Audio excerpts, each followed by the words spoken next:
Il y a plus de 3 milliards d'années, d'immenses quantités d'eau se formèrent sur la Terre. De cette eau naquit la vie. Et c'est de cette même eau toujours renouvelée que dépend la vie humaine.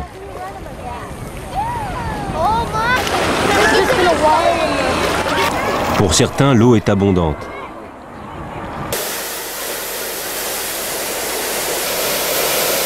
Ici, au Canada, il n'y a pas de raison d'hésiter à laisser couler l'eau publique. Chaque Canadien dispose d'environ 600 litres d'eau par jour. Un Jordanien a en moyenne 10 fois moins d'eau. Pour ces Bédouins, chaque goutte compte. C'est la promesse d'une touffe d'herbe, de quoi nourrir les moutons. Dans tout le Moyen-Orient, la vie ne peut se concevoir sans la recherche constante d'eau.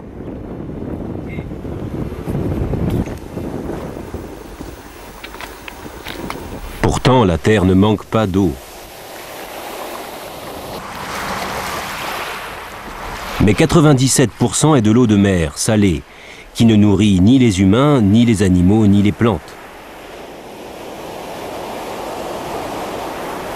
Sur les 3% qui restent, la majorité est sous forme de glace ou d'humidité ambiante. L'eau douce sous forme liquide accessible, l'eau des rivières, des lacs ou des nappes phréatiques peu profondes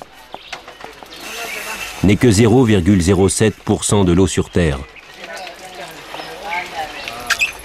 L'eau douce est donc rare. Et elle n'est pas toujours sous la main.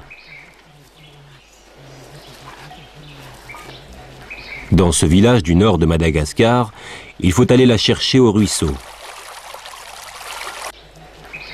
Un quart de la population mondiale doit faire ce type de parcours incessant pour se procurer de l'eau.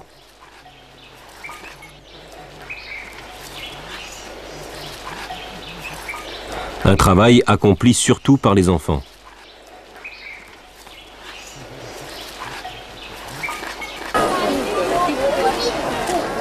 Ces populations consomment une eau qui n'est pas toujours potable. Ce problème de qualité de l'eau bue provoque la mort de 7 millions de personnes par an. Une toutes les 3 secondes. Pour lutter contre les maladies transmises par l'eau, il faut non seulement installer des réseaux de distribution d'eau propre, mais aussi traiter les eaux usées. Nous sommes dans une ville du nord du Mexique. Les égouts aboutissent directement dans cette rivière. Cette eau porteuse de germes pollue progressivement les nappes souterraines.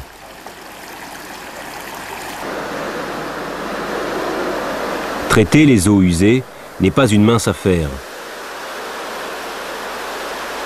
La station d'Acher, près de Paris, reçoit les eaux rejetées par 8 millions de personnes. On commence par se débarrasser de tout ce qui traîne. Puis on sépare les huiles et les graisses contenues dans l'eau.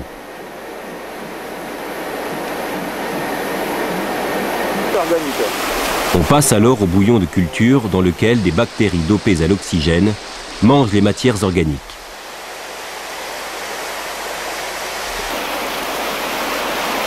On laisse enfin reposer le tout dans des bassins au fond desquels les matières encore en suspension se déposent.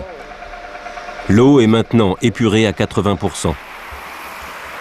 On estime que pour apporter à l'ensemble de l'humanité un système d'approvisionnement et de traitement des eaux satisfaisant, la facture s'élèverait à 300 milliards de dollars. Un chiffre considérable, puisque c'est l'ensemble du PIB annuel d'un pays riche comme la Hollande.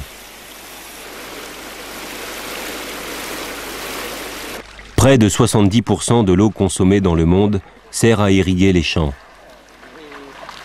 Aujourd'hui, comme il y a 5000 ans, la production agricole de la planète est entièrement dépendante de l'accès à l'eau. Il faut 5 tonnes d'eau pour produire 1 kilo de riz. La plupart de nos aliments sont largement composés d'eau.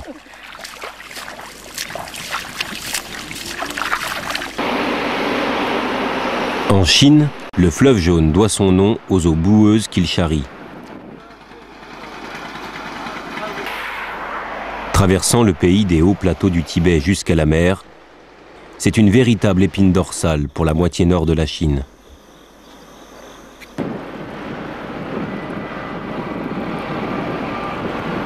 En mettant à profit cette eau, les paysans ont fait du bassin du fleuve jaune la première région agricole du pays.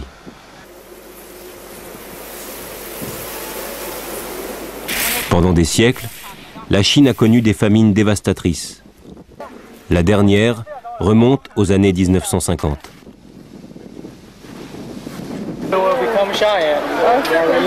En l'an 2000, le pays a pratiquement vaincu la malnutrition. Le cœur de ce miracle, c'est cette région de Shandong et le recours massif aux eaux du fleuve jaune. Mais peut-être a-t-on pris au fleuve plus que ce qu'il ne peut donner. Depuis 20 ans, son niveau baisse et les nappes phréatiques décroissent au rythme de 1,50 m par an.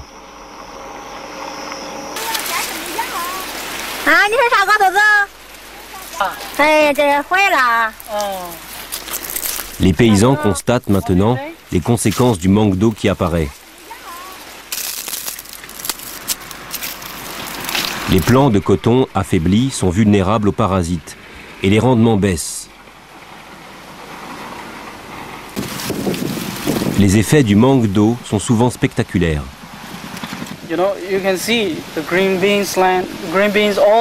Maintenant, vous pouvez voir, les haricots verts, la plupart sont morts. Ceux qui restent sont petits, exceptionnellement petits. Vraiment petits.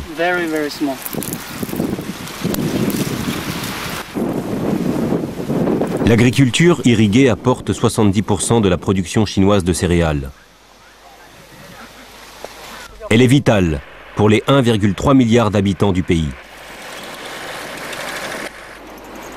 Au prix d'efforts considérables, la Chine est récemment sortie de l'économie de misère et de rationnement. Elle s'est prise à rêver d'un développement ultra rapide. Mais au rythme où vont les choses dans l'empire du milieu, la pénurie d'eau est programmée pour les années 2010.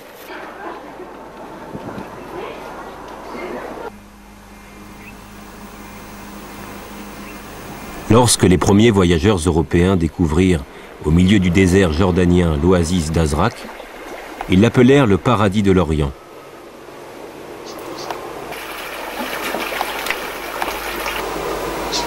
En 1994, les Nations Unies ont proclamé cette même oasis zone de désastre écologique international.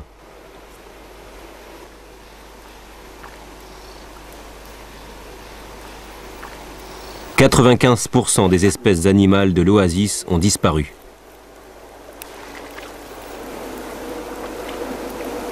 Cause, la baisse du niveau de ces piscines naturelles. Celle-ci était profonde de 1 mètre il y a 20 ans. Il lui reste moins de 15 cm d'eau. L'eau s'en est allée alimenter Amman, la capitale jordanienne. Le gouvernement du pays n'a guère le choix. Même en surexploitant ses ressources, l'eau ne coule qu'1 jour sur 2 dans les foyers de Amman. Le pays se dirige vers une pénurie difficilement gérable.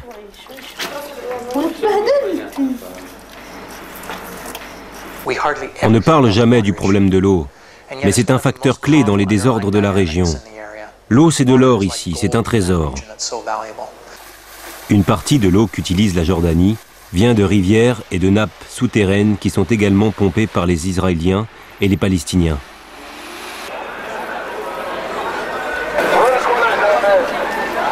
La répartition de l'eau dans la région est un sujet permanent de tension.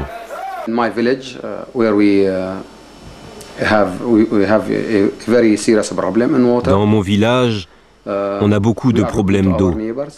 On regarde nos voisins, ils ont des piscines. Ils arrosent leurs pelouses, généreusement, sans problème. Cette eau, ce qu'il faut, c'est la redistribuer. redistributed.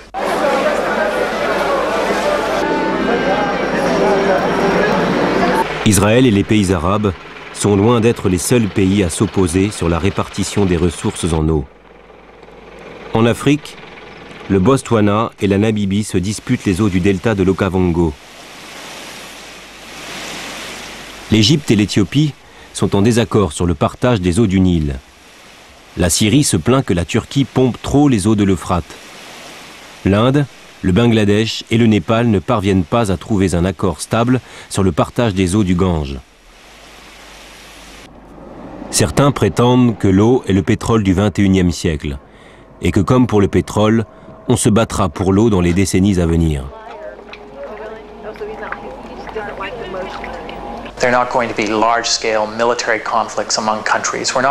Il n'y aura pas de grands conflits militaires autour des ressources, autour des rivières, où il y en aura peu. Mais ce qui risque de se répandre, ce sont des désordres et des conflits civils causés par toutes les mauvaises conséquences du manque d'eau.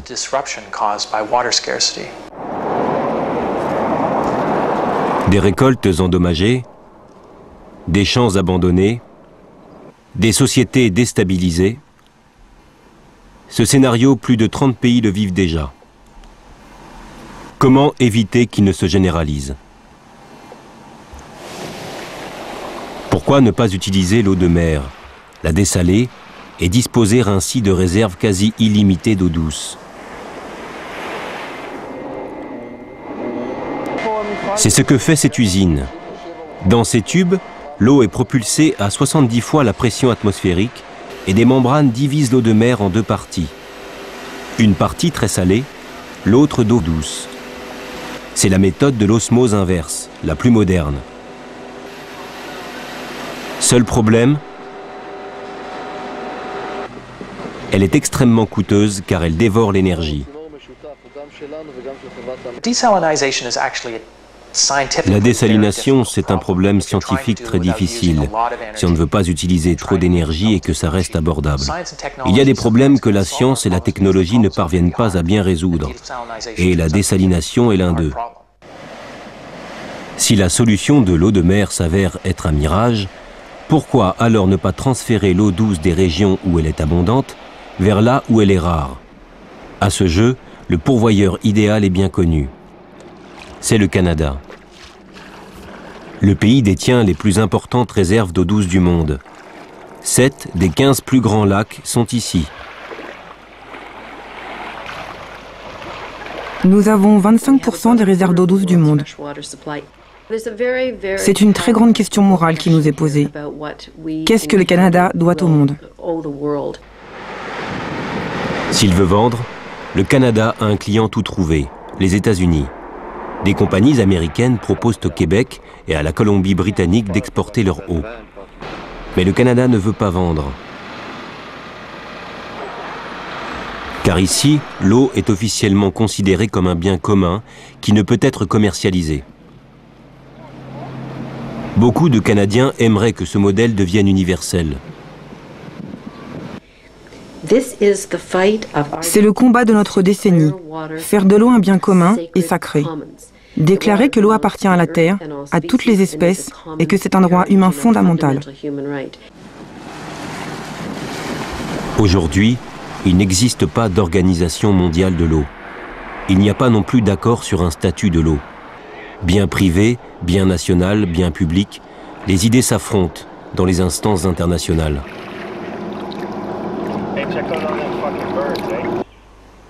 Pendant ce temps, dans les régions arides du globe, la crise est déjà présente et les habitants doivent trouver des solutions immédiates.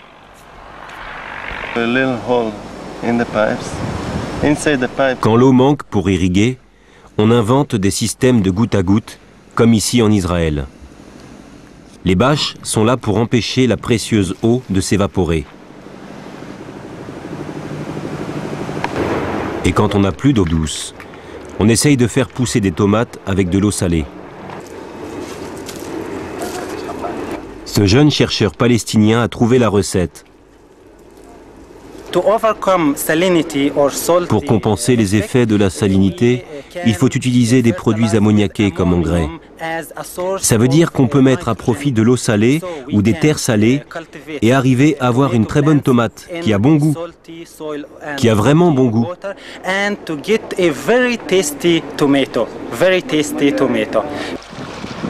Ces solutions suffiront-elles dans un monde où nous tirons chaque année plus d'eau que ne le permet l'évolution naturelle des cycles de l'eau? Pourrons-nous faire de l'eau un sujet de coopération plutôt que de conflit? Faudra-t-il mettre en place une vaste gestion de l'eau au niveau mondial?